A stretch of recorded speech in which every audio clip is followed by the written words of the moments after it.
Shabbat Shalom, mis amados hermanos. La parasha de esta semana se llama Parasha Vayelech, que significa Él fue. Aleluya. El resumen de la parasha. La excepción de Vayelech y Él fue recuenta los eventos de los últimos días de la vida terrenal de Moshe. Tengo 120 años hoy, y dice Moshe al pueblo, y no puedo salir y entrar más. Moshe transfiere liderazgo a Yoshua y escribe o concluye la escritura de la Torá, el rollo que deja en sus manos a los levitas para ser guardado en el arca del pacto. El precepto o el mitzvot, la mitzvah de Akel, reunión, es dado cada 7 años durante la festividad de Sukkot del primer año, del primer ciclo de Shemitah, el año sabático. Todo el pueblo judío, hombre, mujer y niño deben reunirse en el templo de Jerusalén, donde el rey debe leer la Torá en frente de todos ellos. Amén. Y Vayelech concluye con la predicción de que el pueblo, que los israelitas se apartarán del pacto de Hashem, causando que Hashem se oculte, pero también con la promesa de que las palabras de la Torá no serán olvidadas de la boca de sus descendientes.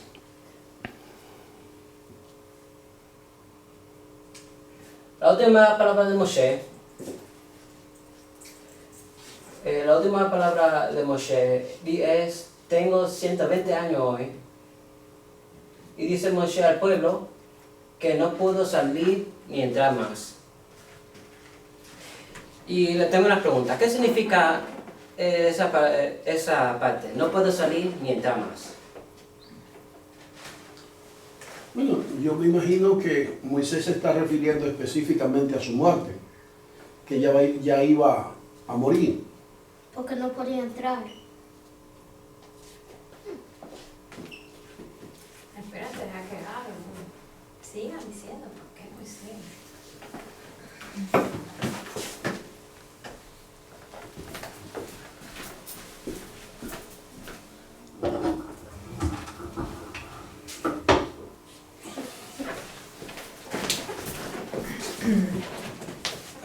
¿Nadie más tiene una opinión? ¿Sabes? Yo creo que él no puede como a entrar a Canaán ni... No sé. Ahí lo que se estaba refiriendo era que ya no se estaba refiriendo a su edad, sino se estaba hablando de su conocimiento. El Midrash dice que cada vez que Moshe iba a hablar con una gente o una persona, él se pasaba de su conocimiento y hablaba al conocimiento al entendimiento de la persona. Era como que él se bajaba al nivel. Ajá. Si la persona era, vamos a decir, no era muy conocedor, todo el conocimiento que tenía lo ponía en palabras tan sencillas que un simple campesino podía entender el mensaje de la Torah. Igualmente cuando iba una persona estudiada, él también, como que ese conocimiento lo adaptaba dependiendo del individuo, él podía dar el conocimiento de la Torah. O sea, ahora en esta parte ya él no puede hacer eso. Hashem le quitó ese privilegio, por eso dice, ya no puedo ni salir ni entrar. ¿Entiendes? Como si Hashem le quitara la sabiduría, ya no puede conocer más, lo único que sabe, como que le quita el privilegio que él tenía anteriormente para ser el gran Moisés que era.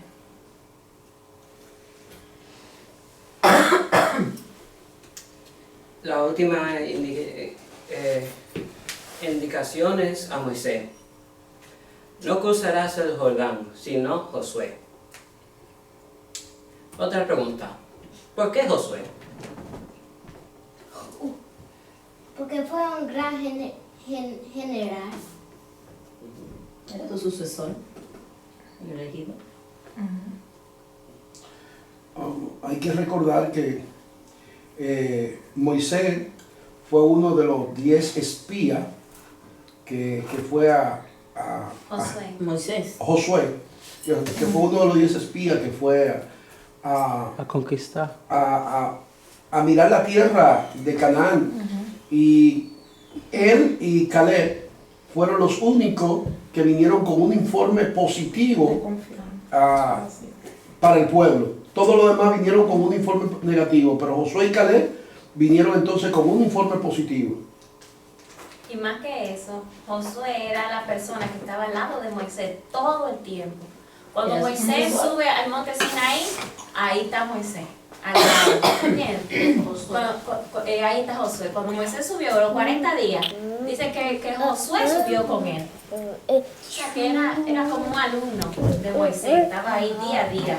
Todo lo que hacía su maestro, él estaba ahí pendiente para aprender y aplicar también. Ok.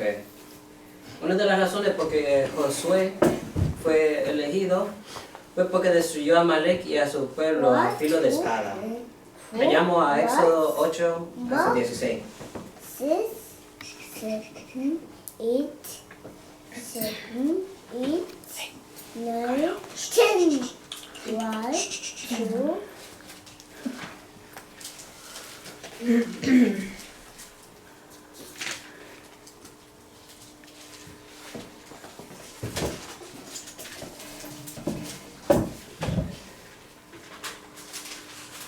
Okay. Y luego Amalek vino y peleó contra Israel. Y Moshe le dijo a Josué: escoge hombres para nosotros, sal y pelea con Amalek. Mañana yo me pararé en cumbre de colina con la vara de Elohim en mi mano.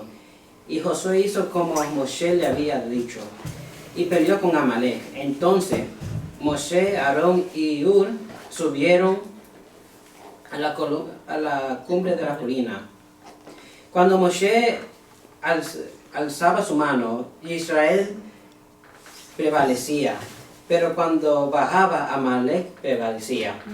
Sin embargo, las manos de Moshe se pusieron pesadas, y así que ellos cogieron las piedras y las pusieron debajo de él. Y él se sentó sobre ellas, y Aarón y Hur sostenían sus manos, el uno por el lado y el otro por el otro. Así sus manos se quedaron firmes hasta que se puso el sol. Por tanto, Josué derrotó a Amalek. Josué derrotó a Amalek, pasando a su gente por espada. Hashem le dijo a Moshe, escribe esto en un libro para que sea recordado, diciendo que Josué, yo borraré completamente la memoria de Amalek debajo del cielo. Y Moshe edificó un altar llamado Hashem Nisi. Yahweh es mi bandera y mi milagro. Y él dijo, porque mano de ellos estaba contra el trono de Hashem. Hashem peleará contra Amalek de generación en generación. Hay que recordar un poquito el escenario, ¿verdad que sí? Moisés, es decir, el pueblo se va a pelear contra los Amalek.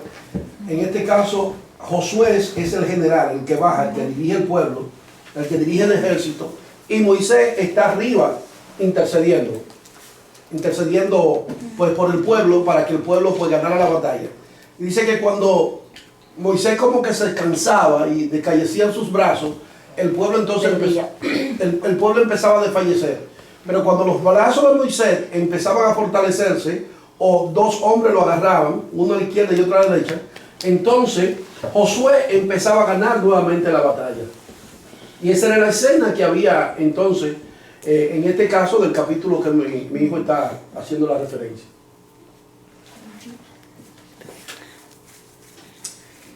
Josué también era un servidor de Moisés. Éxodo 24:13.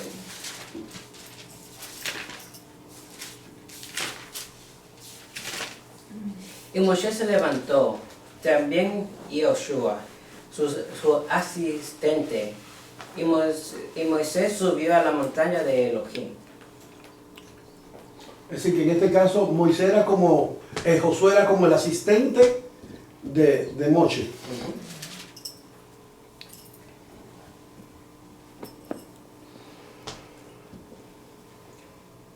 Y como habíamos dicho, solamente Yoshua subió al monte con Moisés por los 40 días.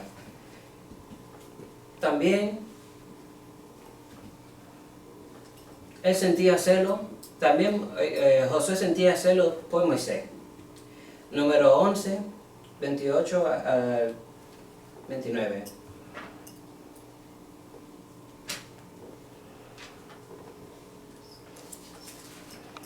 Y Josué, el hijo de Nun, dijo, el hijo de Nun, quien desde su juventud había sido el asistente de Moisés, respondió, mi señor Moshe, deténlos. Pero Moshe le respondió, ¿eres tú tan celoso en protegerme a mí? Yo quisiera que todo el pueblo de Hashem fuera profetas. Quisiera que Hashem pusiera su ruach en todo ellos. Entonces, ahí podemos nosotros encontrar varias verdades que pueden ser aplicativas en nuestras vidas, ¿verdad que sí? Que tendrían que ver mayormente con lo que es el liderazgo. Por ejemplo, en la parte 3 dice, solo Josué subió al monte con Moisés. Es decir, para nosotros poder ser llamados al liderazgo, independientemente nosotros tenemos que ejercitar, tenemos que aprender de otros. Y eso era lo que hacía, pues, Josué en este caso aprendió de Moisés. Por eso Hashem, pues, lo escogió. Otro caso era que sentía celo por su líder. Es como que le cuidaba la espalda al líder. Y todas esas son cosas que son como cualidades que en un momento determinado Hashem la ve para escoger a una persona para que ejerza el liderazgo.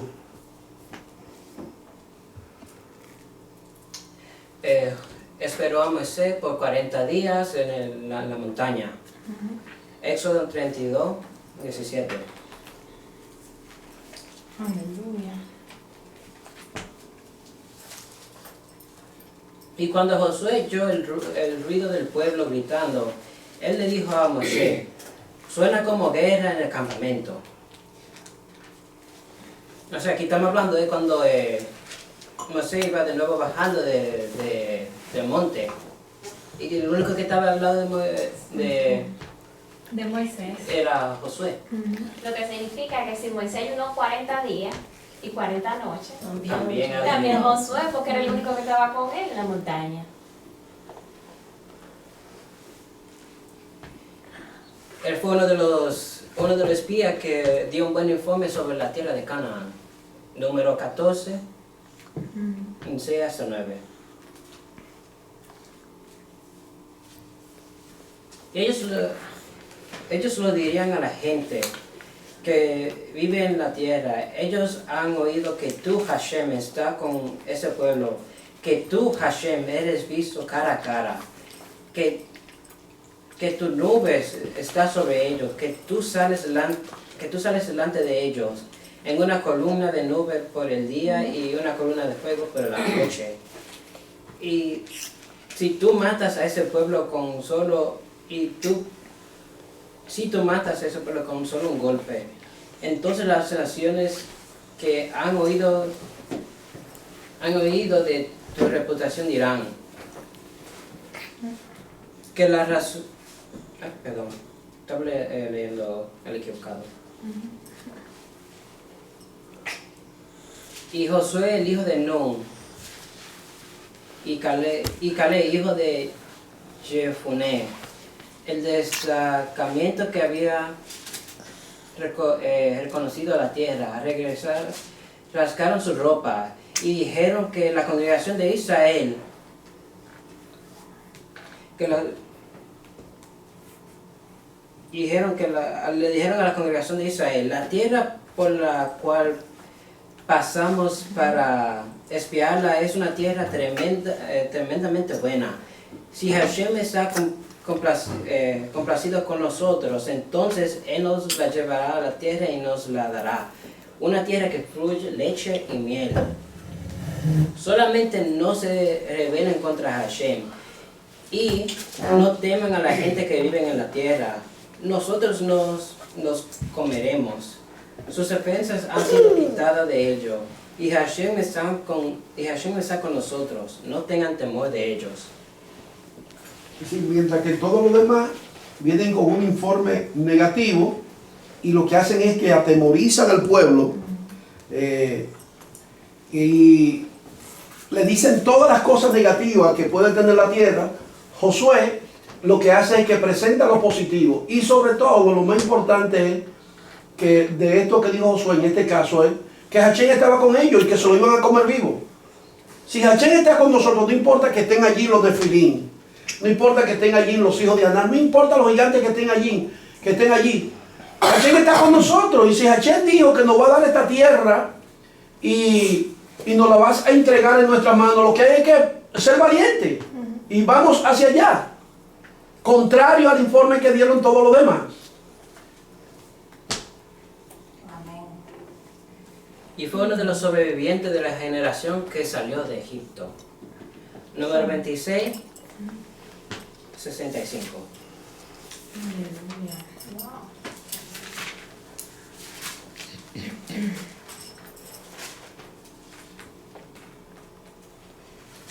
Porque Hashem le ha dicho a ellos, ellos ciertamente morirán en el desierto.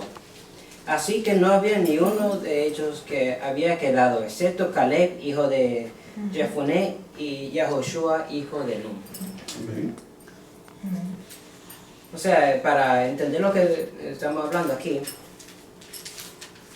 por la rebelión del pueblo, esa generación no llegó a sobrevivir. La generación donde está viviendo Caleb y Josué.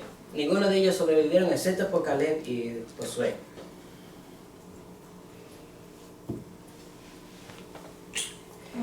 Y Hashem lo describe como varón, en cual es muy espiritual. Número 28. 27, 18. Y Hashem dijo a Moisés: toma a Josué, hijo de Nun, varón en el cual hay espíritu, y pondrás tu mano sobre él. Era un hombre completo. Esa es la realidad, que era un hombre completo. ¿Sabes qué dice el Midrash? Que cuando Hashem le dijo a Moisés: tú vas a morir hoy, Moisés comenzó a clamar y a dar argumentos del por qué él no quería morir en ese día. Señor, pero si tú no quieres elegir a otra persona para que sea mi sucesor, elígelo y como quiera déjame con vida, que yo no voy a tener problema en que tú elijas a Josué para que siga dirigiendo al pueblo. Pero no me quite la vida, le rogaba él a Dios. Y entonces Dios le dijo: ¿tú estás seguro que tú podrías convivir con Josué sabiendo que ahora yo lo voy a estar usando a él y no a ti? Y Dios le dijo: vamos a hacer una prueba. Según él, mira, vamos a hacer una prueba. Vengan los dos, tanto Moisés como Josué, ante mi presencia. Cuando entran a la presencia y salen de ahí ya, entonces Dios no le dijo nada a Moisés, sino que solo le habló a Josué. Y le dijo Moisés a Josué: ¿qué te dijo Dios? ¿Qué te dijo Dios? Dice: oh, no puedo revelarte lo que me dijo, porque él me dijo que no lo revelara. Y dije que él dijo: yo no puedo, quítame la vida, porque esto me da una envidia muy grande. Dije que él sintió una envidia tan grande al ver que Dios comenzó a revelárselo entonces a Josué y no a él, que ahí fue el que pidió a Dios que le quitara la vida, porque no iba a poder sobrevivir con eso. Y eso es lo que pasa también hoy en día. Yeah. Eso es lo que pasa, mayormente es lo que está pasando. La envidia es lo que muchas veces acaba con el pueblo, no les quita la venda que tienen. Eso es lo que pasa. Sí, que Dios sabía que en alguna forma le iba a afectar a Moisés negativamente. Exacto. Imagínate, después de ser... Después de esa experiencia que tenía Moisés con Dios y eso, Es que privarlo es duro. de eso. Es Sí, una cosa grande. en el mismo Deuteronomio, creo que en este capítulo, en el capítulo 31, que es el capítulo que se está estudiando hoy, después que Hashem le dijo, mire, vayan los dos, vengan los dos hasta el tabernáculo. Entonces ahí se le presentó, pero según el Midrash, que como tú acabas de decir, hubieron cosas que Hashem le dijo a Moshe, y una de esas cosas fue a Josué y a Moisés también. Y una de esas es lo que tú acabas de revelar. Eso es así. Porque, ¿cómo le digo? Hay que tener los pantalones bien firmes para decir lo que en un momento determinado Juan dijo. Por ejemplo, hablando sobre Yeshua. Es necesario que él crezca Y que yo me... y que yo mengue. Porque estaban teniendo problemas los discípulos de Juan y ya los discípulos. No es necesario, entiendan, que es necesario que él crezca para que yo mengue. Otro caso también encontramos sobre eso de gente que verdaderamente amaban lo que es el liderazgo y gente que verdaderamente tenía un corazón bien limpio. Es el caso del hijo de David. Del hijo de Saúl, Jonatán. ¿Entiendes? Que a Jonatán era quien le tocaba el reino. ¿Entiendes? Y eso es lo que yo le he llamado todo el tiempo el verdadero celo ministerial. Eso es. Una persona que tiene celo por el ministerio es una persona que no le pone traba a los demás, que no le pone gancho. ¿Tú me entiendes? Que cuando ve que el ministerio de otro está creciendo, en vez de tratar de opacar ese ministerio, hace cualquier cosa para que ese ministerio siga adelante. Cuando Jonatán se dio cuenta de que era David, a quien el padre había escogido, dijo, no, es a ti que te toca el reino. Al contrario, yo tengo que ayudarte para que tú puedas hacer tu buen trabajo. David lo que sabía era de vaca, David lo que sabía era de oveja. De estadística del reino, David no sabía nada. ¿Quién sabía? Sabía Jonatán, el hijo de Saúl, porque era el que Saúl estaba preparando para que cogiera el reino. Entonces, todo eso que él sabía, Jonatán sabía, se lo transmitió a David, se lo enseñó a David para que cuando David llegara al reino, pudiera ser un buen reino. Entonces, eso es lo que yo todo el tiempo le he llamado celo por el liderazgo y por el ministerio.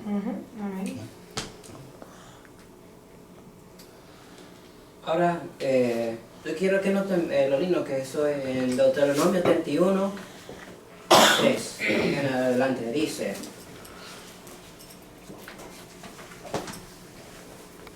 Hashem tu Elohim, Él cruzará delante de ustedes, destruirás las naciones y tú las poseerás. Y Josué cruzará delante de ustedes como Hashem ha dicho. O sea, aquí lo que está hablando es que Hashem cruzaría ante el pueblo, destruiría las naciones, y no dejarían que se desampararan. No lo dejaría desamparado. Y el pueblo debería tomar la posesión de la tierra, deberían ser fuertes y valerosos, y no deberían temer ni se podían desanimar ante sus enemigos. O sea, que una parte lo hace Dios y otra parte lo hace el ser humano.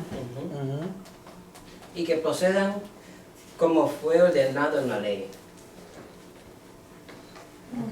Es decir, Hashem dice, yo le he entregado la tierra, ¿verdad que sí? Ok, le entregué la tierra de ustedes, ahí está. Pero si el pueblo se quedaba con los brazos cruzados y no entraba a poseer lo que Hashem dijo que era de ellos, entonces Hashem no le iba a dar nada. ¿Entiendes? Porque hay gente que muchas veces quieren que Dios le da las cosas, pero ellos no quieren hacer nada, no se quieren esforzar, no quieren hacer nada. Por ejemplo, y quiero poner un ejemplo sobre la misma Kehilá. Ok, ¿verdad que sí? Yo sé que Dios nos trajo aquí con un propósito. Y todos los que estamos aquí estamos con un propósito. ¿Entiendes? Y yo creo que parte de ese propósito por la cual Hashem nos trajo aquí a nosotros, y que hoy estemos aquí en este lugar y en el pueblo de Allentown, es dar a conocer esta verdad. que es la verdad que hace libre, la que Jesús dijo, y conoceréis la verdad, y la verdad os hará libre, hablando específicamente sobre lo que es la Torá. Entonces yo creo que Hashem nos ha enviado hasta este lugar de Allentown para que hagamos, llevemos a la gente a hacer una transición que salga de lo que es la religiosidad y conozca verdaderamente el estilo de vida que Hashem dejó para toda la humanidad, que es la Torá. Pero si nosotros nos quedamos con los brazos cruzados, ¿ustedes creen que nosotros podemos llegar a algo? No, es imposible. Ya Hashem hizo su trabajo, nos dio la Torá, nos está capacitando, nos está enseñando, pero hay un trabajo que nosotros entonces también debemos de hacer. Eso es lo que yo considero. Entonces era lo mismo que sucedía con la tierra prometida. Yo le doy la tierra prometida, pero ustedes tienen entonces que trabajar, tienen que ejecutar, tienen que esforzarse. Vayan a la guerra, vayan a pelear, que lo que yo voy a hacer es que yo lo voy a expulsar por ustedes. Y fíjense que toda la grande victoria que Hashem le daba, por ejemplo, en Jericó, ¿con qué fue que le dio la victoria? ¿Con qué se cayeron las murallas? Con ellos darle vuelta. Simplemente fue con dar 13 vueltas. ¿Entiendes? 7 primero, ¿entiendes? 6 primero y después 7. 13 vueltas. Y después tocar el chofar. Oye, ¿qué armamento de guerra son estos? Es como algo, ¿verdad que sí? También cuando, en el caso de Gedeón, simplemente Gedeón, tú lo que vas a tocar la trompeta y la tea y ya. Y también le da la victoria, para que entienda que Hashem está con ellos, que fue delante de ellos. Pero ellos tenían que ejecutar, hacer algo, un movimiento en emuná, en fe. Amén.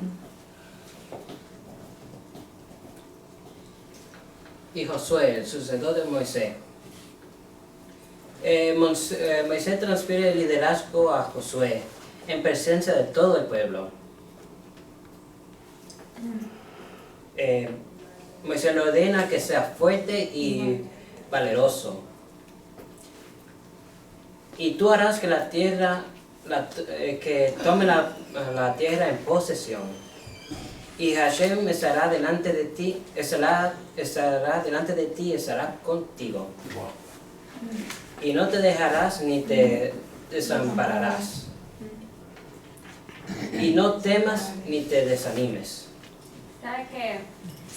Algo que le sucedió a Yehoshua es lo mismo que le sucede a muchas personas cuando están sucediendo una posición. Que Moisés le transfirió a él la autoridad. Ahora eres tú, ya. Hashem me habló, ya hizo una evidencia de que ahora el conocimiento eres tú que lo vas a tener y todo. Ven, llama a todos los ancianos y ahora tú eres que va a compartir la Torah con ellos, porque ahora Hashem se va a revelar tu vida. Cuando él comenzó a dar la Torah al pueblo, según el Midrash, el pueblo no se sintió, a los ancianos, dijo, ay, no la da como Moisés, ¿no? No enseña como Moisés, enseña diferente. Porque estaba acostumbrado a Moisés y a la forma de Moisés. Y que todo el mundo tiene su estilo. Exacto. Y la gente comenzó a quejarse entonces de Josué porque no le gustaba el estilo de Josué. Y ahí es que entonces Moisés tiene que hablar con él y le dice, oye, tú tienes que ser fuerte y valeroso, no te puedes desanimar. Tienes que continuar porque eso tú sabes que afectó un poquito a Josué cuando ve que todos los ancianos comienzan por debajo a decir, sí, ese que va a estar enseñando la Torah ahora está muy feo. Sí, es verdad, eso lo dice el Midrash, que todo va a estar. Que ya de por sí ellos siempre se andaban quejando. Y eso pasa siempre entonces, que uno toma una posición, hasta en los seculares así. Sí. El que llega, siempre los demás lo están comparando con el que ya se fue. Y siempre la gente está como dudando de Siempre la quiere que capacidad sea de uno. igual que el que se Sí, fue. que sea igual o Es mejor. así porque el ministerio de Jim Staley, que ya él no está ahí, Ajá. ya yo no puedo verlo ya, porque se fue Jim. Y aunque otro venga y diga lo mismo, tú dices, Sí, ajá. Es verdad, es una cosa así lo prepara Jim Staley y él nomás lo diga. Tú dices, no, no es lo mismo. Sí. No, es que no es lo mismo.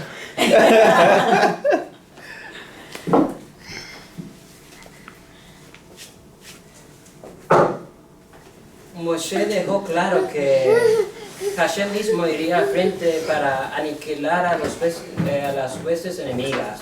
Aunque Josué fue el líder sucesor, Hashem manejaría a los hijos de los acontecimientos. Y Josué estaría junto a ellos en su cumplimiento del decreto de Hashem.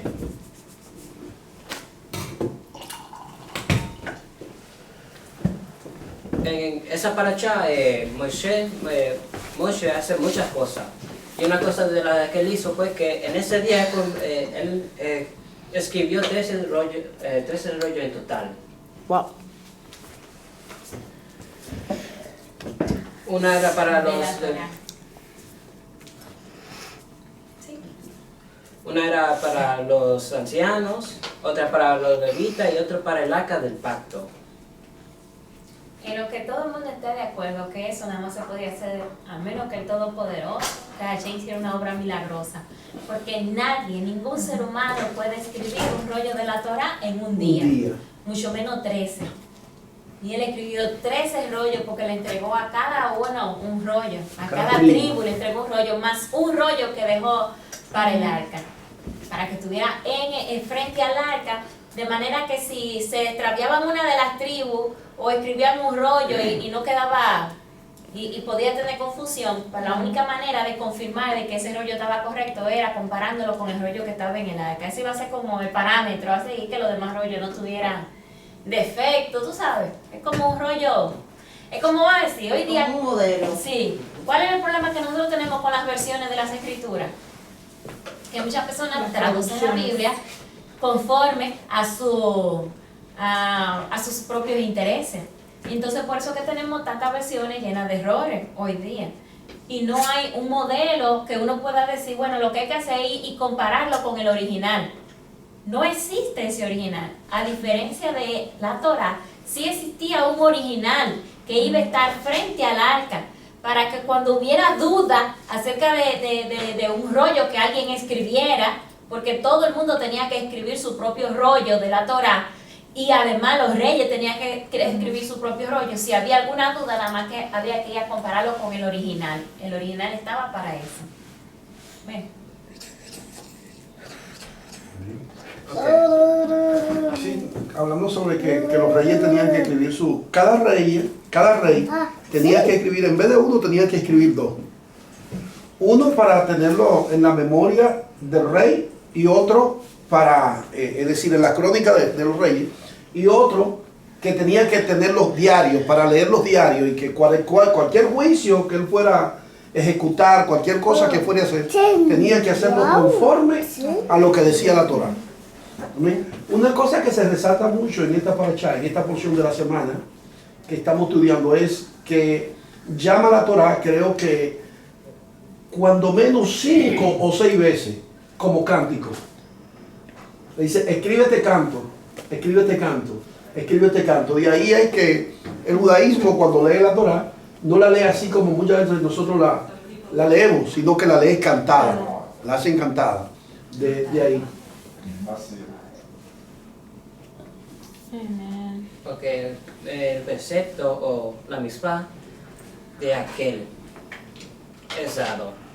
Al finalizar cada 7 años durante el festival de Sukkot, el primer año del ciclo Shemitah, el año sabático, todo el pueblo israelita, hombre, mujer, niños y extranjeros que habitan en medio de ti deberían reunirse en el templo de Jerusalén, donde el rey debe leer la Torah en frente de todos ellos. Espérate, no pasa. Dale para acá. Que una de las cosas que se discutió mucho era de si el extranjero tenía la obligación de reunirse para estudiar el año octavo, para estudiar el rollo de la Torah. Porque de hecho ustedes saben que para ellos los extranjeros solo tienen que guardar las 7 leyes de Noah. Así que si el extranjero está obligado a ir a estudiar, eso serían 8 leyes, 8 leyes. Entonces se va discutiendo, ¿serán 8 leyes o el extranjero no está obligado? Eso es si quiere. Entonces ellos llegaron a la deducción que es si el extranjero quiere ir a escuchar, que no tiene la obligación, no hay un mandamiento que los obligue a los extranjeros a ir a escuchar el rollo de la Torah. Solo si ellos quieren ir a escuchar el rollo de la Torah, van y lo escuchan. Y el propósito de esto es que cuando de una vez ellos hacen conversión. O sea, no solo guardarían las 7 leyes, sino que se harían más observantes al escuchar la Torah. Puede ser que se motiven y digan, oh, esos mandamientos sí son bonitos, yo quiero guardar esos mandamientos, quiero vivir una vida conforme a los mandamientos. Y ese era el propósito y el motivo de invitar a los extranjeros a que también escucharan el rollo de la Torah. Esto sucede cada 7 años, creo. El año pasado, ¿se acuerdan que era el año Shemitah? No. Sí, el año pasado era el año Shemitah y hicimos la fiesta de Sukkot aquí. ¿Se acuerdan que la preparamos bien y todo? Entonces cogimos y leímos toda la Torah, pero específicamente el libro de Devarim, el libro de Deuteronomio. Es decir, cada 7 años, es decir, cuando viene el año Shemitah, es un mitzvot, es un mandamiento de que todo judío tiene que leer toda la Torah. En esa semana tiene que, durante la semana de Sukkot, tiene que leer entonces el rollo por completo de la Torah. Mira que nosotros no lo sabíamos y nada más leímos Deuteronomio, pero en verdad es así. ¿En verdad es la Torah completa? No, solo se lee el libro de Deuteronomio. Se lee desde el capítulo 1 hasta el Shema, el Shema Israel. Pero nosotros lo leímos. Sí, desde el 1 al capítulo 6 el primer día, del 6 al 14 el segundo día, del 14 al 28 el tercer día.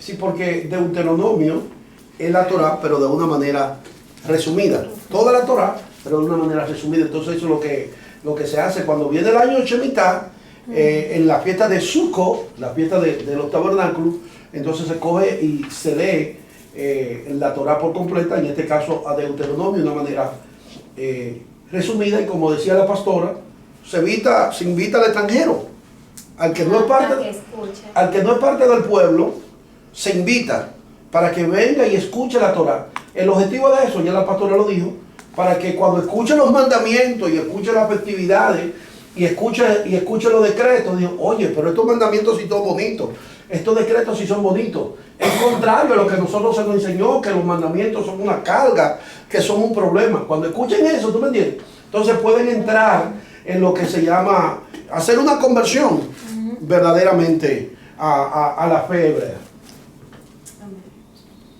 Al final del año 7, cuando comienza el año 8, la festividad se debía leer la Torah. Pero ese mandamiento no fue observado por el pueblo desde los tiempos de Josué hasta los tiempos de Ezra. Nehemías 8, 14, 18. Por increíble que parezca. Cuando yo vi eso la primera, yo me quedé sorprendida. ¿Cómo es posible?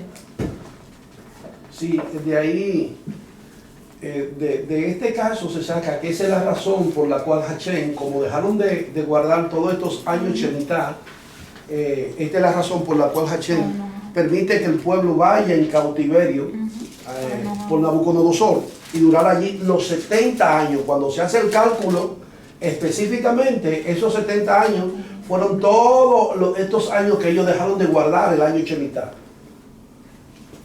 En verdad, para la gente, el año Shemitah es una prueba. Yo pienso que una de las más grandes pruebas de tu fe que presenta la Torah.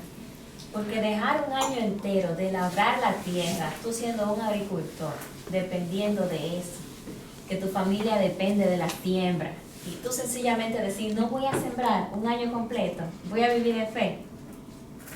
En el año Shemitah. En el año Shemitah. Entonces, ¿qué pasa? Una persona que trabaja como nosotros, ¿sí? No, esa ley no aplica. Solo aplica para los que labran la tierra. La tierra de Israel, sí.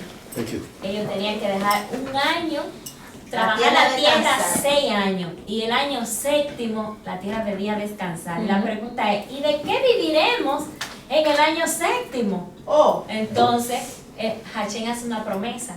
Yo le voy a dar tanta abundancia en el año 6º que le va a dar para sustentarse el año 6º el año séptimo, y le va a quedar producción para el año octavo en lo que la tierra vuelve a producir. Sí, porque vendía el año octavo, entonces en el año octavo era que tú lo ibas a sembrar. Sí.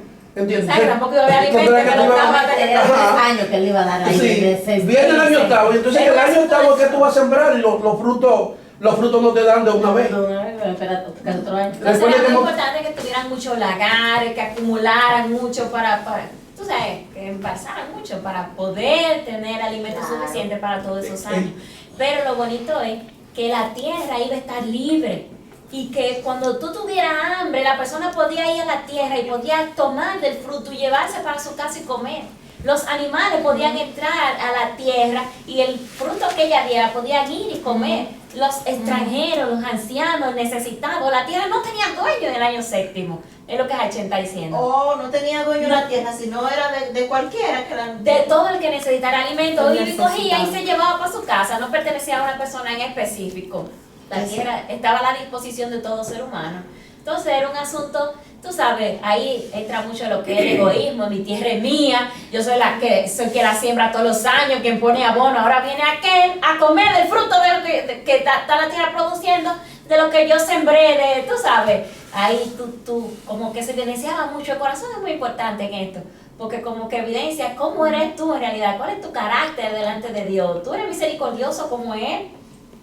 Tú entiendes que Él es el que produce la tierra, que la pone a producir para que tú tengas. Entonces era como una autoevaluación que el ser humano hacía cuando llegaba ese año. Por eso se convierte en el año de la mayor prueba para todo ser humano. Tenía que depender de Dios. Tenía que amar al prójimo y dejar que dijera, ay, yo quiero ver, ay, esta manzana sí está bonita, y llevársela. Llenar una canasta de naranja, y tú que decías, muy bien, llévatela, tu tierra es tuya, eso es tuyo, llévatela. Era una prueba, El ¿verdad? año Chavita pasó el año pasado. Sí, el año Sí, pasado. pasó el año. Usted estuvo aquí. Ahora mismo también Yo el pasé año. esa prueba. Yo lo pasé así. Play. Ven, sin estar produciendo Pero nada. eso tú nada. Dios en ese año. Claro que sí. Mira qué gorda tú estás. Pero el semitar se refiere a la tierra, no es trabajarlo. No trabaja la tierra. Solamente No trabaja la ese tierra, mandamiento, descansar. ese mandamiento es para lo que tiene Solo para la tierra. tierra. Por eso dije que no aplicaba a un trabajo secular. Sí. Solo aplica a la tierra. Sí, pero no tan solo la tierra, porque hay otra cosa que también se da. Por decir, es el año donde se perdonan las deudas. Amén. Eso es lo que yo iba a decir. Ajá. Ahí sí, Sí. se La aplica para remisión de la todos. deuda. Sí. La remisión de la deuda. Si alguien te debe a ti y llegó el año Shemitah, pues tú tienes que perdonar esa deuda. Yo no apliqué eso. ¿Entiendes? Y ahí es lo duro porque entonces la gente ya no quiere prestar cuando se está acercando el año de Shemitah para no tener que perdonar deuda. Yo me imagino lo que venden cajas de fruta y cosas como esa. No, yo no fui, Yo no fui, no hay negocio. Y también, pastor, que de cierta manera, ¿verdad? Y es que se soltaban a las personas que andaban esclavizadas, ¿verdad? O sea, que podían ir con sus familias para sí. atrás, porque Los ya en ese hebreos, año sí. ya se, Sí. Lo que ya se eran- daba lo la que eran remisión de hebreos. las deudas. Solo la ley aplicaba exacto, para los hebreos. esclavos hebreos. Sí, claro. Amén. Quedaban en libertad en ese año. Y de la única manera que no Podían quedaban en volver para atrás libertad con sus familias. era si ellos mismos decían, yo quiero seguir siendo tu esclavo. Sí, amén. Por el trato que le Amén. daba. Entonces la persona decía, yo quiero seguir siendo tu esclavo. Entonces solo así, Solo así podía continuar. Y en el año 50, en el año de Ove, ahí sí, ahí tenía que quedar completamente en libertad por mandato de la Torah. No podía decir que seguía siendo esclavo. Sí, la pastora habló ahora sobre lo que es la esclavitud. ¿Entiendes? Fíjense que cuando usted lee la Torah, usted se va a encontrar que muchas personas que decían, no, yo quiero seguir siendo esclavo. Entonces iban y hacían el rito de que se abrían las orejas como evidencia de que querían seguir siendo esclavos. Lo que la gente dice, al escuchar esto, oye, seguir siendo esclavo, ¿y quién quiere ser esclavo? Lo que sucede es que la esclavitud de la que habla la Torah no es la esclavitud que nosotros conocemos ahora. ¿Entiendes? Que es una esclavitud de maltrato. Todo al contrario, el esclavo en aquel entonces, el esclavo hebreo era un hombre que estaba lleno de privilegios. Y eso lo podemos encontrar cuando Abraham, que no tiene hijos, en el capítulo, creo que en el capítulo 12 o el capítulo 15 del libro de Bereshit, que Abraham le dice a Hachén, pero ven acá, Tú me dijiste que me iba a dar un hijo y yo no veo el hijo. Y quien me va a heredar entonces es este esclavo, Damaseno, Eliezer. ¿Entiendes? ¿Por qué? Porque si tú eres esclavo de alguien y ese alguien no tenía heredero, ¿a quién le quedaba la herencia? Al esclavo.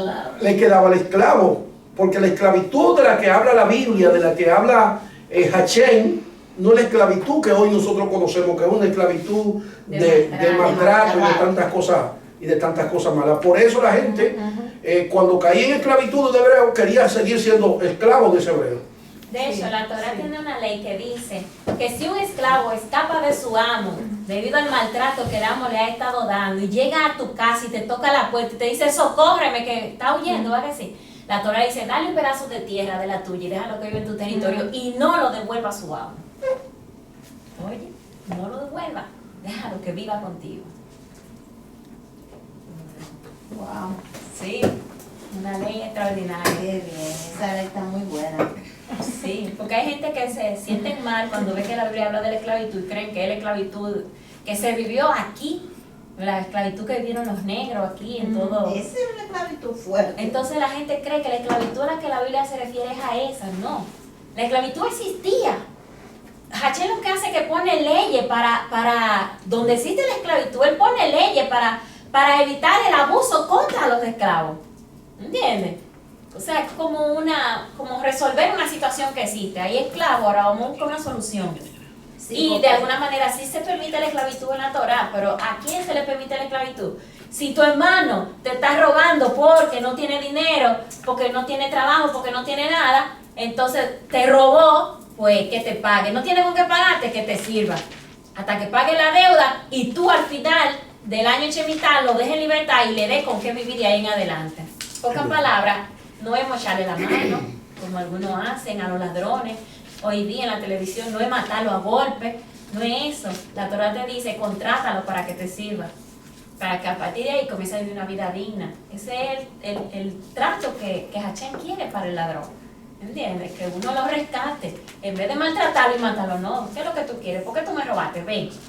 No tienes con qué devolverme lo que me robaste. Ahora ven, toma, trabaja para mí. Lávame la ropa, ven. Cosita. Pero al final, cuando se cumpliera el año Shemitah, entonces tú lo ibas a dejar en libertad, pero tú no lo ibas a mandar con la mano vacía, no. Tú le ibas a dar No, porque dinero tiene para que que hiciera su vida. Y Es no que, tuviera que robar jamás. hablando sobre lo que son el año Shemitah, No, si eso serviera, sobre evitar a los ladrones. sí, Es que sobre la Torah es perfecta. Si la Torah se pusiera en práctica en todas las naciones, yo le aseguro que la historia fuera distinta. Amén. Pues sí, hablando sobre lo que es las festividades, por ejemplo, el año Shemitah, como dice Rosa, pero cada una de las festividades es lo que dice Santiago, que la fe sin emuná, sin obra, es muerta. ¿Por qué? Porque para tú seguir Torah, tú tienes que ser una persona de fe. Y no de fe como habla muchas religiones. Ah, sí, yo tengo fe, la certeza de lo que se espera y la convicción de lo que no se ve. Así definen muchas religiones lo que es la fe. Pero cuando tú te vas al judaísmo, el judaísmo define lo que se llama la fe como obediencia a lo que tú crees. Obediencia a lo que tú crees, eso es la fe. Entonces, ¿qué acontece? Por ejemplo, en la semana pasada nosotros acabamos de celebrar la fiesta de Yom Teruah. ¿Cuándo cayó Yom Teruah? Cayó un domingo. Es decir, al anochecer del domingo y todo el lunes, que es un día de fiesta, no se trabaja. Oye, un lunes no se trabaja. Pero ya el miércoles, al martes, amanecer a miércoles, es Yom Kippur. Pero ya en la otra semana, entonces viene la fiesta de Sukkot, que el primer día de Sukkot es un día de reposo y el último día de Sukkot también es un día de reposo. Y usted dirá, bueno, y todos estos días sin trabajar. Y yo que trabajo en una compañía, ¿cómo va a ser esto? Para usted poder entonces obedecer esto, obligatoriamente usted tiene que tener emuná. Es decir, fe. La fe hebrea, la obediencia a lo que usted cree. Si usted no tiene eso, ¿entiende? Y tiene la fe que enseña por ahí, la certeza de lo que se espera y la convicción de lo que no se ve, entonces usted no va a guardar nada. Pero esa fe que usted está diciendo lo dice la Biblia. La Biblia dice la fe Es la certeza de lo que se espera y la convicción de lo que no se ve. Eso es cierto, pero va más allá. Lo que él está diciendo es que no es fe nada más de creer, porque la gente dice, yo creo en Dios, pero no pone en práctica su creencia. Lo que cree. Los Entonces está mandamientos diciendo, no lo la ponen en fe práctica. es más que decir en palabras que tú tienes fe. Que tu fe se demuestra con tus palabras, con tus hechos. Tú sabes cómo ir más allá en lo que el pastor Y está también, diciendo. también sierva que sobre todo eso tiene una esencia. O sea, que es más allá de todas las cosas. Porque Hashem nunca, no se equivoca. Entonces, de cierta manera, todo lo que habla es verdad lo que dice el pastor.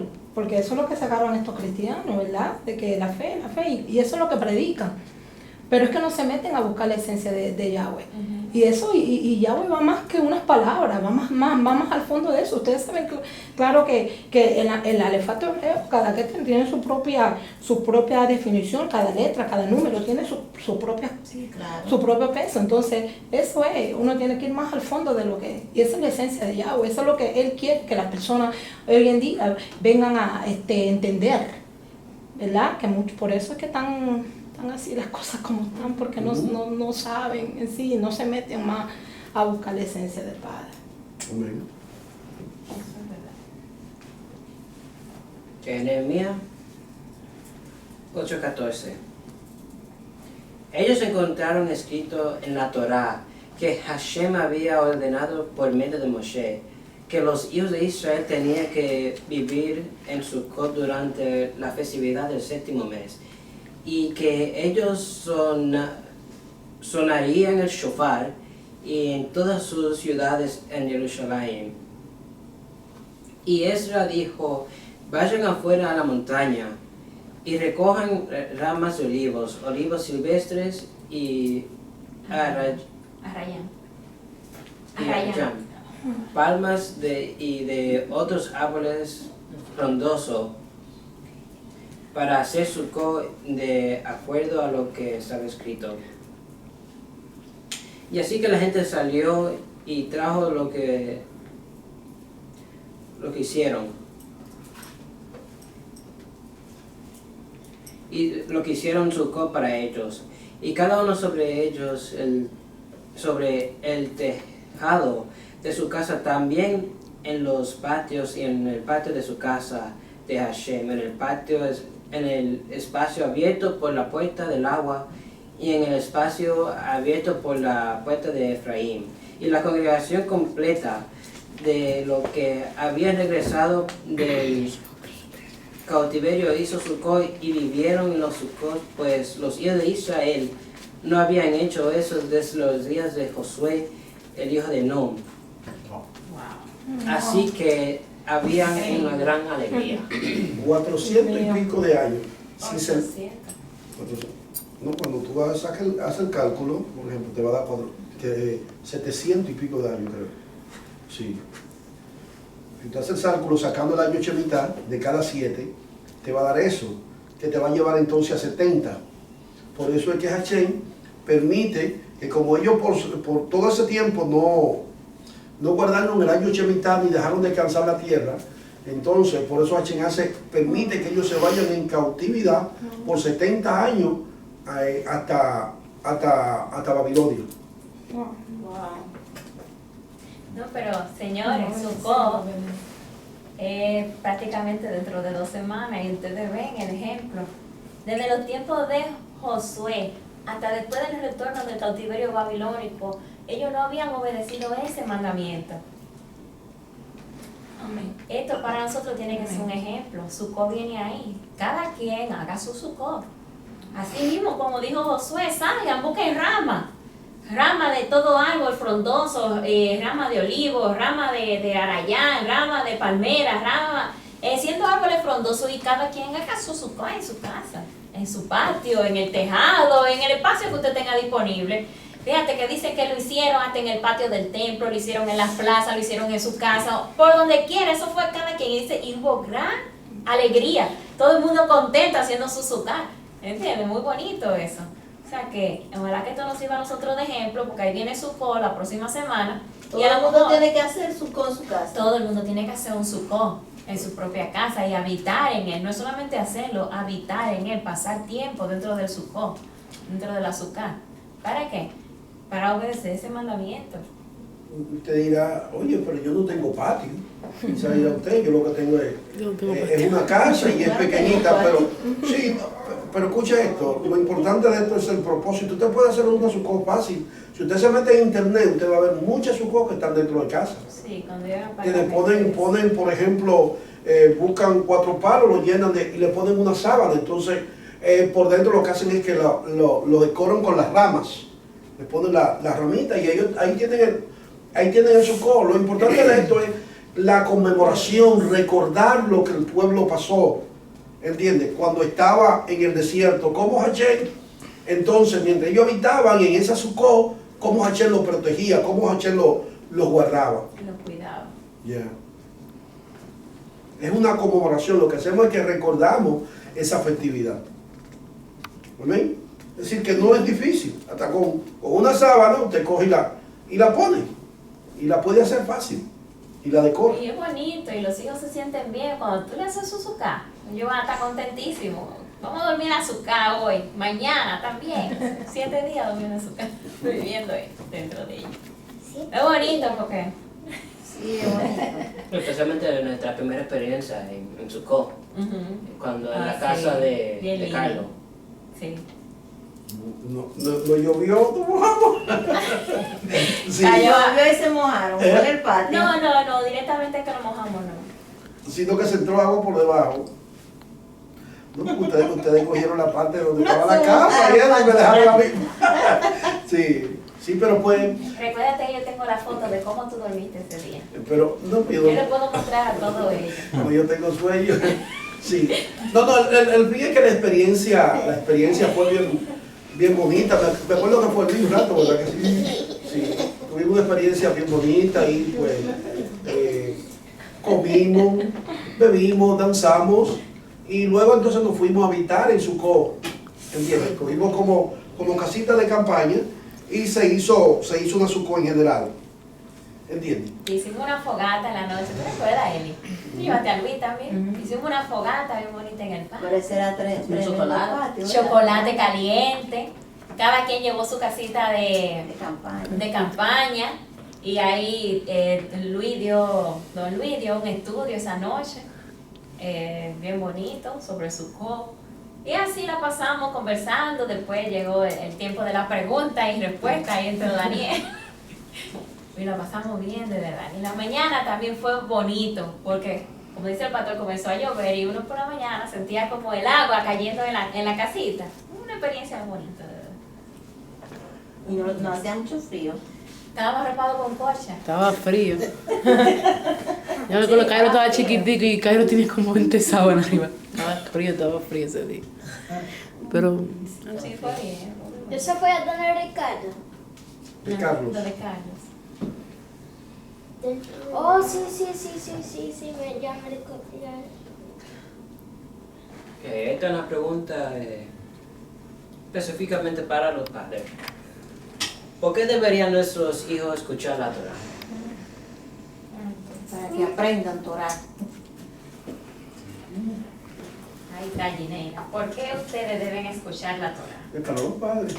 ¿Ah? Mira Gineida como mira. Tú dices que Se era para los salvó, padres, se ¿verdad? salvó. No, pero yo sé. Ah, ella sabe. ¿Por qué los niños tienen que escuchar la Torah? En el año Shemitah. Voy. ¿Por qué no dejamos a los niños en la casa para que no vayan a molestar a la iglesia? Para que sea un ejemplo para su hijo. También. Creo que tú me pusiste la respuesta ahí. ¿Verdad? Está ahí la respuesta. Pero fue sin querer queriendo. Sí, pastor. Gracias. Wow, papi. Sí, como está ahí, podemos encontrar la respuesta en Deuteronomio 31:13, que dice: y así los pequeños que no saben puedan oír y aprender a temer a Hashem, tu Elohim, por todo el tiempo que vivas en la tierra que estás cruzando en el jardín para poseer. Qué lindo. Sí, cuando tú traes tus hijos para que escuchen la Torah, eso se le queda, eso se le graba. Amén. Eso.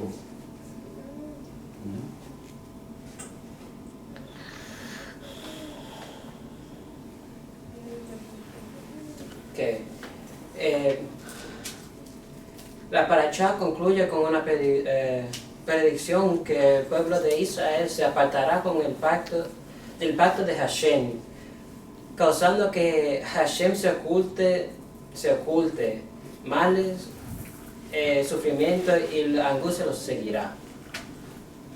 Por esto podemos ver ejemplos de eso, empezando desde Deuteronomio 16. Y Hashem le dijo a Moshe: tú estás a dormir con tus padres. Este pueblo se levantará y ofrecerá como prostitutas a extranjeros de la tierra donde están yendo. Cuando ellos vean esos dioses, ellos me abandonarán a mí y romperán mi pacto, el cual yo hice con ellos. Entonces mi ira se encenderá y yo los abandonaré y esconderé mis rostros de ellos. Y ellos serán devorados y muchas calamidades y muchas aflicciones caerán sobre ellos. Y luego ellos preguntarán: ¿No han venido esas calamidades sobre nosotros porque nuestro Elohim no está aquí con nosotros? Pero yo estaré escondiendo mi rostro de ellos a causa de todo el mal que ellos habrán hecho, volviéndose a otros dioses. Entonces, por esto, Hashem ordena que escriban el cántico que debería ser enseñado a los israelitas. Sí, el cántico de la Torah. Cuando Moisés entonces escribe la cantidad de Torah que escribió para que eso no se lo olvidara a ellos, ¿verdad? Y también es un cántico en realidad que se va a hablar en la próxima paracha. En el 32. Ok, resumen de todas las aliyas. La primera aliyah. Las aliyas son como las paradas. Cada parada de la paracha. Que la primera aliyah, Moisés dirigió a la gente diciendo que ese era de 120 años de edad en ese día. O sea, cumplía 120 años de edad en ese día. Y no se permite cruzar el río Jordán junto con ellos, en su lugar. Y Josué los guiaría y Hashem iría con ellos a destruir a sus enemigos. El mismo día que él nace, muere en la misma fecha. Sí. El mismo día que cumple años, que cumple los 120 años, ese mismo día muere, el día de su cumpleaños. Usted dirá: ¿qué regalo de cumpleaños ese? El día que cumplió 120 años. Sí, ese mismo día murió. Usted dirá: ¿qué regalo de cumpleaños? Diré usted que muere el mismo día de él. Sí, pero eran 120. Pero en realidad, sí, pero en realidad fue un regalo. O sea, fue un buen regalo. Pero que en realidad fue un regalo bueno de cumpleaños. Sí. ¿Entiendes? Porque iba a pasar a mejor vida. A mejor vida. Él tenía esa convicción. Claro. ¿Entiendes? Eso. Especialmente en la última parasha, de la forma que la Kabbalah dice que muere, que él llega a ver el rostro de Hashem. Sí, ¿no? Porque no había ángel que le pudiera sacar el alma, ¿eh? Mandaban ejército, vaya y sáquenle el alma a Moisés. No podemos. Y después Tiene una presencia muy grande, Sí. una santidad muy grande, no hay manera de sacarle el alma. Entonces, según la Kabbalah enseña que el día de su muerte, ese mismo día vio el rostro de Hashem. Recuérdense que hay un texto, el mismo Hashem le dijo a Moshe, cuando Moshe le dijo: Moisés, Hashem, yo quiero ver tu rostro. Y Hashem le dice: no me puede ver hombre y vivir. Y dice que Hashem lo que hace es que le muestra su espalda. Según la misma Kabbalah, dice que mostrarle su espalda lo que le está enseñando el pasado. Que ahí fue donde le enseñó todo lo que sucedió con Abraham, con Adán, con Eva, todo eso, y por eso él lo pudo redactar. Y lo que le enseñó fue su espalda, es decir, el pasado. Pero y en este caso, en el caso de su muerte, entonces le enseña su rostro, le enseña su esencia. Cuando hablo de rostro, no estoy hablando de un rostro físico, no estoy hablando de eso, sino le estoy hablando como de una mayor esencia de Hashem, y ahí entonces es donde muere. Entonces ya él no estaba en capacidad de estar frente a un ser humano y enseñar lo que Dios le había dado, porque era muy profundo y ningún ser humano iba a entenderlo. Y eso es lo que pasa, por lo cual Hashem le tuvo que quitar la sabiduría. En realidad no fue que se la quitó, sino que la profundidad, el nivel que Dios lo llevó fue tan y tan elevado que ya ningún ser humano iba a entender lo que él trataba de decir de Dios. Nadie lo iba a entender, porque es que la experiencia que él tuvo con Dios fue demasiado grande.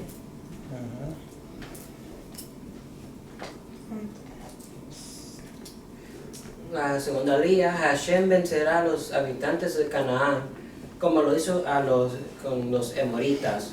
Moisés ordena a los israelitas que sean fuertes y que no teman. Sus enemigos.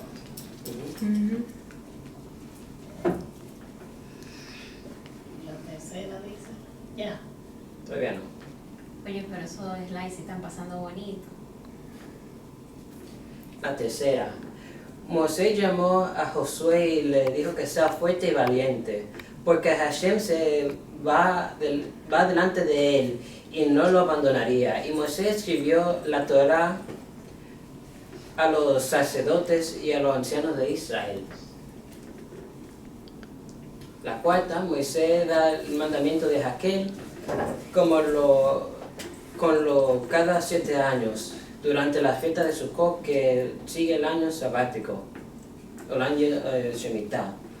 Todos los hombres, mujeres y niños de montar el rey, y el rey lee públicamente secciones de la Torá. O sea, todo el mundo tenía que ponerse delante del rey y el rey era que iba a leer la Torá al pueblo.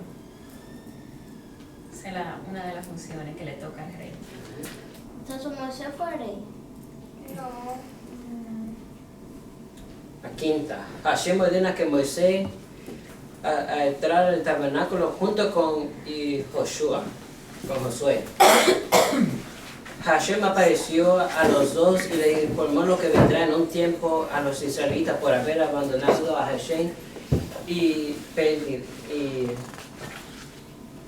en pérdida de dioses ajenos. En ese momento Hashem se oculta su rostro de la nación y serán sometidos a muchos males y angustia. Por tanto, Hashem le dice a Moshe: escribe por sí mismo esta canción y enséñasela a los hijos de Israel. Colócala en la boca con el fin de que esas canciones sean para ti como testigo. Esa canción es narrado en la lectura de la Torá, próxima.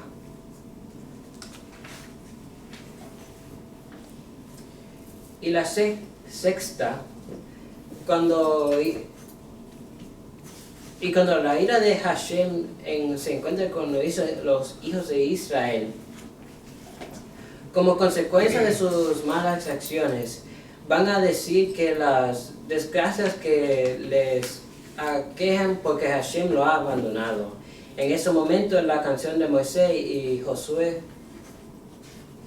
la canción que Moisés y Josué escribió, se dan como testimonio de que esos eventos son los castigos hechos por su por su comportamiento pecaminoso. La séptima, y Moisés tomó el rollo de la Torá recién concluido y se lo dio a los levitas y le dio instrucciones para colocar al lado del arca que contenía las tablas. Y Moisés reunió a todas las naciones para escuchar la canción, y la que se pediría a los cielos y a la tierra para ser testigos que los israelitas estaban sobre aviso cuanto a la tierra de su destino. Sí, cuanto a su destino. Shalom. Shalom. ¿Saben lo que son las 7 alías, verdad que sí? Las 7 parábolas de la lectura. De la Torah. Si usted tiene una Torah, usted se va a dar cuenta que cada día es como correspondiente a un día de la semana. Mañana viene la primera día, la segunda día, cuando viene a terminar, la semana entera, es decir, cuando viene el Shabbat, ya usted ha leído la Torah por completo, esa día por completo. La porción de la semana. Ajá. A eso se le llama día, a cada parada, a cada porción. Shabbat Shalom para cada uno de ustedes. Shabbat Shalom. Un aplauso a mi hijo. Sí.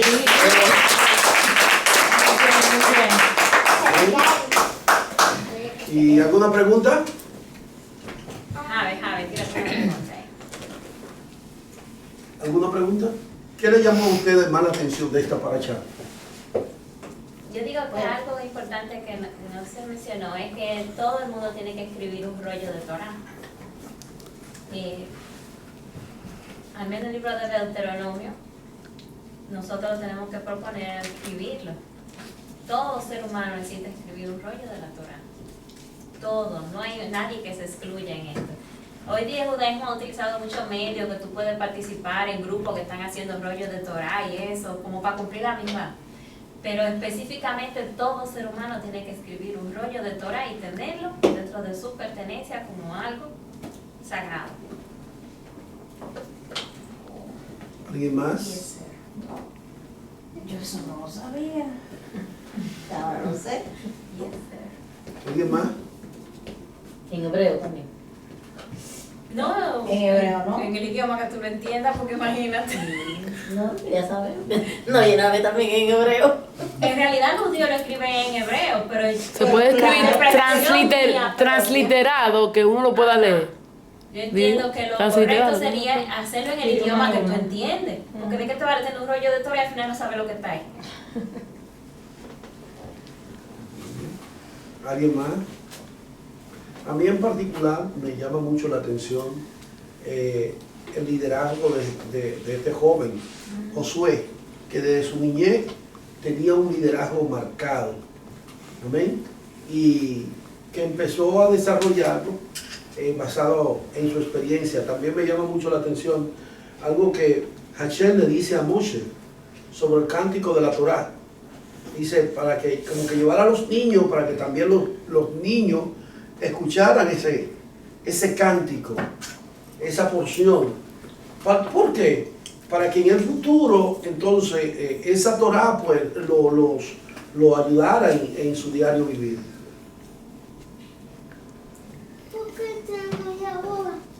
¿Amén? Bueno, ya saben mis hijos, van a escribir rollos de Torah. Baruch Hashem entonces por cada uno de ustedes. Y Lo que yo hice. qué bueno es el Señor.